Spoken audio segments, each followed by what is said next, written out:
another question, Dr. Quraishi, particularly after Maharashtra, and we saw it even in the general elections and Haryana, that voting percentage goes up very sharply now between provisional figures at 5 p.m. and what the figures are the next day. In Maharashtra, it was 55% at 5 p.m. Next day, it eventually ended up at 68.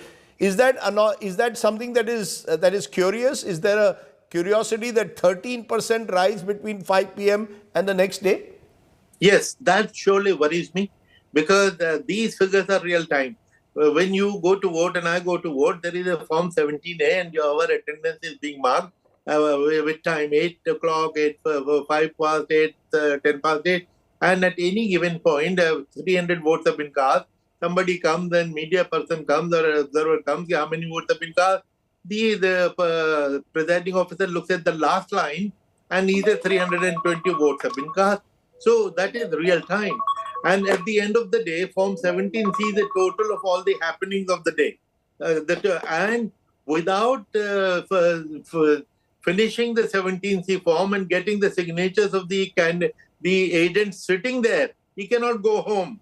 So this is a real-time data generated the same day. How can the data change the next day? Even I fail to understand. And it had even gone up to the Supreme Court 5 years ago. Supreme Court did not clinch it, which surprises me. That is something which has to be answered. Now, what could be going? What do you think, from your experience, why should 55% at 5 p.m. end up at 68% final figure, a 13% rise if it's in real time? You can't have so many, you can't have 1/4 of the voters surely voting after 5 p.m.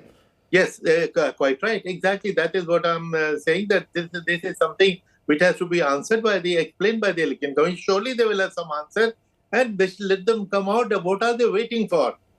You know, the way the doubts are spreading all over the country, if it gets into everybody's head, then the entire system will not be trusted. So Election Commission should come out and explain in a national televised media conference exactly what are the numbers and why are the discrepancy happening, which had never happened before. Okay, let's leave it there, Dr. Quraishi. What you're suggesting is at least a review of the process and greater transparency and explanations, particularly when it comes to this rise in provisional to final numbers as well as the verified paper trail. I appreciate you joining me here on the show. Hopefully